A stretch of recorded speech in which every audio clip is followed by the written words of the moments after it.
we are beginning to look at applying a science that has never really been considered for the production of crops before.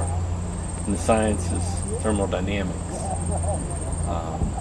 The P3 group is a group that is formed around working and looking at the energy processes that are needed to grow a crop of corn or a crop of beans or a crop of anything, alfalfa, vegetable crops. I've been involved with this technology for the last 3+ years. Started out with one main compound looking at could we take energy that was already reserved in the plant and dump that energy into the storage tissue, an ear, a pod, any seed. There was a lot of success and there were many failures. With the successes that we saw, that with taking some of the technology that was developed through the P3 group, that we could move more energy that was already stored in a plant under general management practices, we began to ask ourselves, can we actually enhance the production of energy within the plant? That the plant would build more energy, store more energy, and then could we develop additional knowledge in the development of tools to release more energy? And this is the reason for these field plots and these field days is we do a number of different trials. We have some things that we're very comfortable with today doing and things that are to come yet that we feel we can do better. And part of that will be viewing technology in the near future to eliminate dent in corn, i.e. There was a gentleman that raised the highest yield of corn at 450 some odd plus bushels. He had no dent. That was the one keynote in his article. There was no dent. Dent is related to seed weight. Seed weight is directly related to yield. That is the weight of the individual seed. So by applying this technology and implementing the process of ThermoBioGenetics, motivating energy to move from its production sink into the fruit, we're going to elevate the expression of the genetics of the crop. Most farmers are working at about 35%.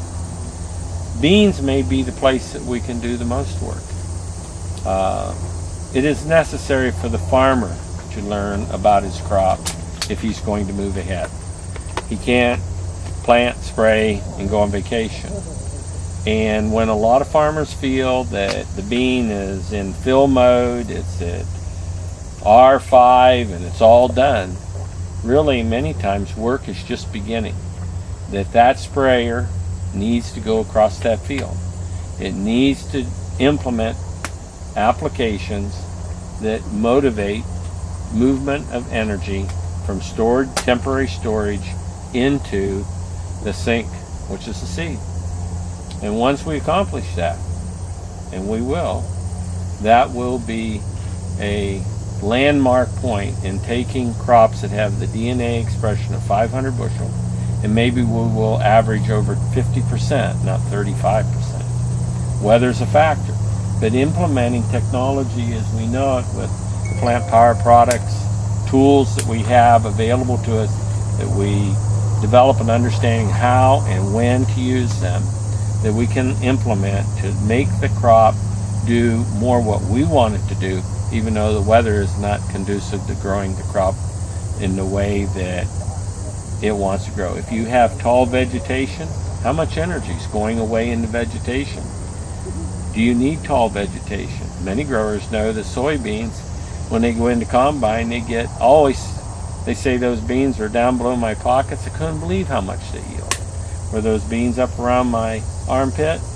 I was disappointed. And that's because we didn't manage the energy production of the crop.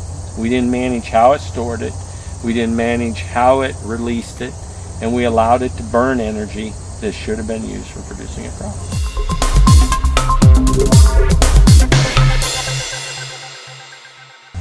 There was an article published, multiple articles published, but he spoke about something that I've looked at for a long period of time, and that is looking at an ear of corn and you're looking at that ear of corn, and okay, what is it doing? Well, it's maturing. What is maturity?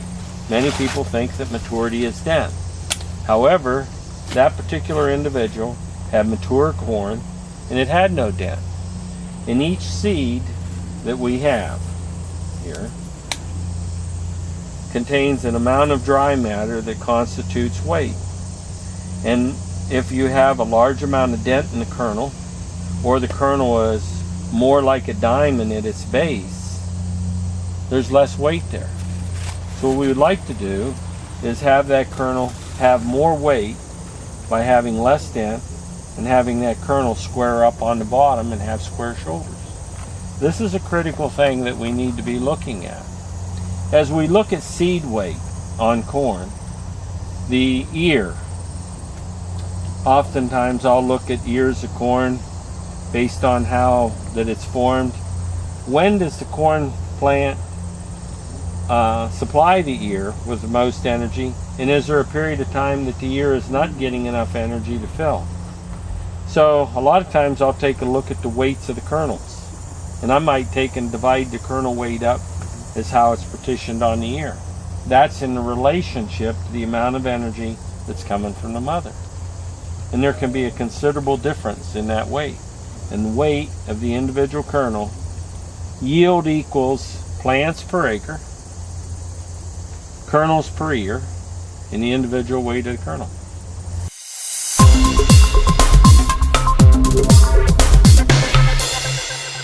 Implementing this type of technology of biogenetics is going to revolutionize agriculture worldwide.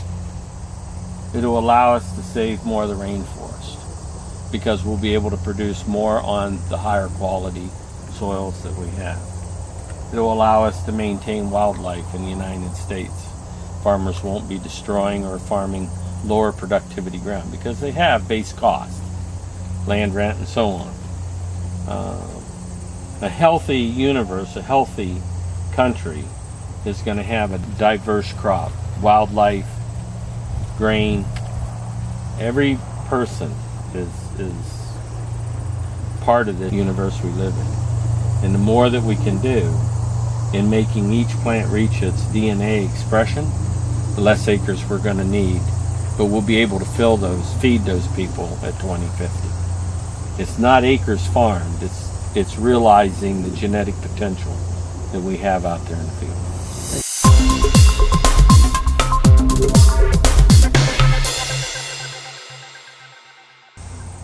To speak to the farmers worldwide, and I've learned traveling internationally that some farmers that have a lower level of education actually have a better observation basis, because the only way they can stay in business and feed their families is to produce something to sell at the local market. And many times I'll be overseas or have been overseas, and I'll talk to somebody and they'll say, did you ever look at how this plant grows in this way? And it changes some of my thought processes. No one has all the answers. It's working as a team and changing well, you can't do this because it's going to cost money, to turning it around and saying, what if I do this? What are the possibilities?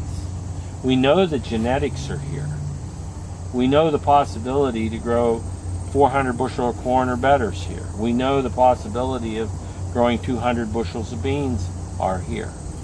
Yet the average American farmer, the average farmer might be producing 1/3 of that, or even less. What would that do to our productivity and profitability per acre and the impact on the environment that we farm and we work within if we manage the acres better that we're farming today?